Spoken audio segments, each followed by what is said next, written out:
Hey everyone, and welcome back to English with Speak Smart. I'm Jane, and I'm super excited to be here with my amazing co-host Lucy today. Hi, Jane. And hi, everyone. It's great to be back.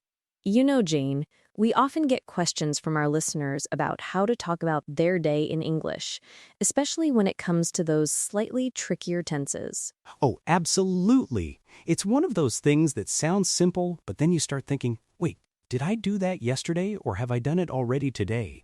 And suddenly your brain just goes, whoa. Exactly.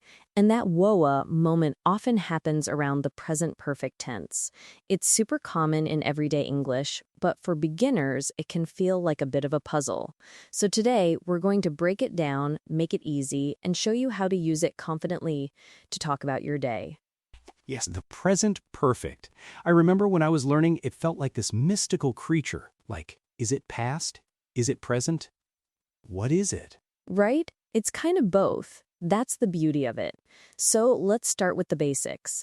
The present perfect is formed with have or has plus the past participle of the main verb. For example, I have eaten or she has finished. Simple enough for the form, right? Yeah, the form is usually not the hardest part. It's when to use it that really trips people up. So, Lucy, can you give us the main situations where we reach for the present perfect? Absolutely. Let's think of three main reasons. First, and this is a big one for talking about your day, we use it for actions that started in the past and continue up to the present moment, or have a result in the present. For example, I have lived in London for 5 years. It means I started living there 5 years ago, and I still live there now. Ah, okay. So it's not like the simple past, I lived in London for 5 years, which means I used to live there but don't anymore, right? Exactly. You've hit on a crucial distinction there, Jane. With the present perfect, the connection to now is key. Another example. I have worked on this project since January. It tells you the project started in January and I'm still working on it. Does that make sense? It does. So if I want to say I've been a host for Speak Smart since 2020, I'd say I have been a host for Speak Smart since 2020. That means I started then and I'm still doing it now. Perfect. Spot on. That's a fantastic example. Now, the second main use is for experiences that happened at some point in your life, but the exact time isn't important, or it's still relevant to now. Think about things you have done or haven't done ever. Like, have you ever tried sushi? Precisely, or I have never seen the Eiffel Tower. Here, we're not asking when you tried sushi, but if you've had that experience at any point in your life. This is where words like ever, never, already, and yet come into play quite a lot. Okay, that's really helpful. So when someone asks me, what have you done today? They're asking about experiences or actions that are relevant to this day, right up until now. You've nailed it, Jane. That brings us to our third and arguably most useful for daily conversation point. Actions that happened at an unspecified time in the recent past and have a clear connection or result in the present. This is where talking about your day really shines with the present perfect. Think about things you've just done or things you've already accomplished. Ah, so if I say, I have just had breakfast, it means I finished eating breakfast very recently, and the effect is that I'm not hungry anymore right now. Or, my stomach is full. Exactly. The present result is key. You're not hungry. Or, I have already checked my emails. This means I did it earlier today and now I don't need to do it again for a while. Or, I'm up to date. The action is finished, but its impact is still felt now. That's so clear.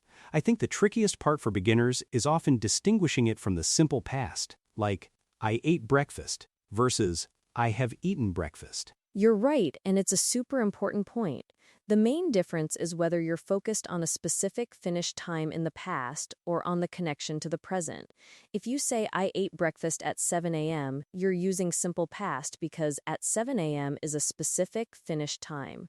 But if you say, I have eaten breakfast, perhaps because someone is offering you food now, you're focusing on the fact that the action is done and relevant now. Okay, so if the time is mentioned or implied to be completely over, it's simple past. If the time isn't mentioned, or it's still today or this week and the action has a current impact, it's present perfect. You've summarized it beautifully. That's a fantastic rule of thumb for our listeners. Let's try to put this into practice a bit with our own day. Jane, what have you done so far today?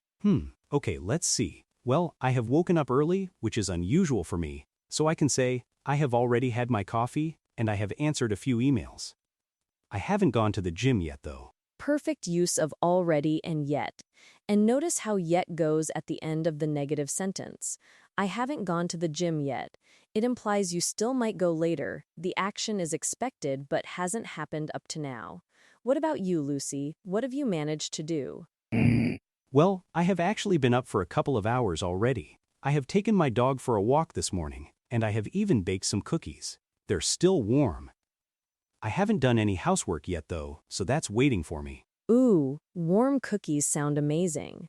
See, listeners, we're not specifying when Lucy took the dog out or when she baked the cookies, just that these actions have happened today and they're relevant now, like she's probably tired from the walk and we know there are cookies available. Exactly. The when isn't the focus, it's the completed action and its current relevance. Now, sometimes people get confused with gone to versus been to. Have you ever encountered that, Jane? Oh, definitely. I have gone to the shop versus I have been to the shop. What's the difference there? Great question. If you say, I have gone to the shop, it means you went to the shop and you are still there now. Or, you are on your way back and haven't returned home yet. For example, where's Tom? Oh, he has gone to the shop. He's not here. Okay, so he's not present. Right. But if you say, I have been to the shop, it means you went to the shop and you have already returned. You are back now. So you might say, I have been to the shop and I bought some milk. The action of going and returning is complete and you are present to talk about it. That's a fantastic distinction. So, have you been to the new cafe implies you're asking if they've visited and returned, meaning they can tell you about it now. Precisely. It's about presence. And it's a common little hurdle that once cleared really opens up a lot of conversational possibilities. Let's think about some common mistakes. A big one is trying to put a specific past time with the present perfect. You know, saying, I have seen that movie last night. Oh yeah, that's a classic. It sounds wrong even to me now, but I remember making that mistake a lot. Last night is definitely a finished time. Exactly. For last night, yesterday, 2 days ago, we use the simple past, I saw that movie last night. But if you just say, I have seen that movie, then it's perfect, because you're just talking about the experience, not a specific time. Got it. So this morning, this afternoon, this week, this month, today, those time expressions are generally good with present perfect because they imply the period isn't finished yet, right? Absolutely. I haven't eaten lunch yet this afternoon. Or, I have learned a lot about present perfect this week. See, the week isn't over, so the action is still relevant to this ongoing period. The key is to always think, is the time period finished, and is the action's result still relevant now? That's such a clear way to put it. I mean, it really helps to visualize it, like a timeline, but one that starts in the past and reaches all the way up to right now. A perfect visual. So let's give our listeners a few more examples.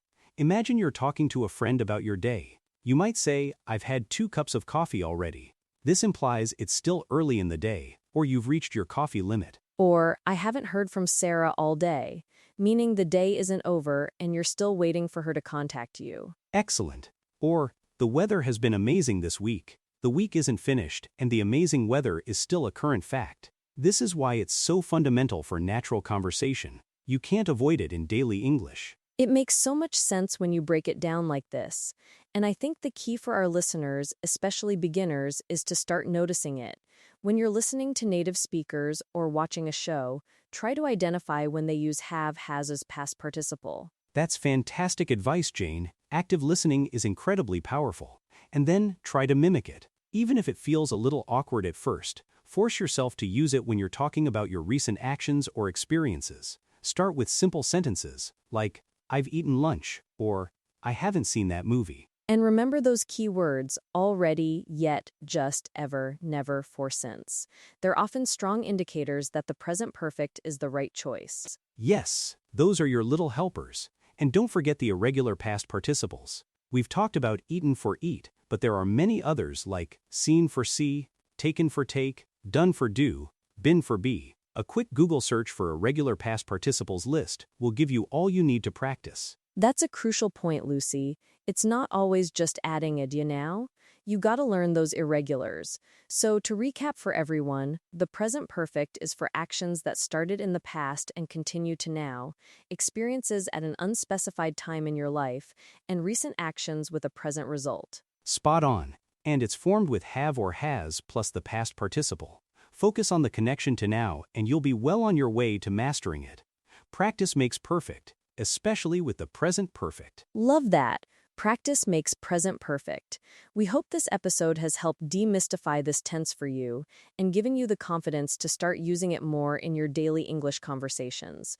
Don't be afraid to make mistakes. That's how we learn. Absolutely. And if you have any questions or want to share how you've used the present perfect today, reach out to us. We love hearing from you. Thanks so much for joining us on English with Speak Smart. Thanks for tuning in, everyone. We'll catch you next time on English with Speak Smart. Bye for now. Bye.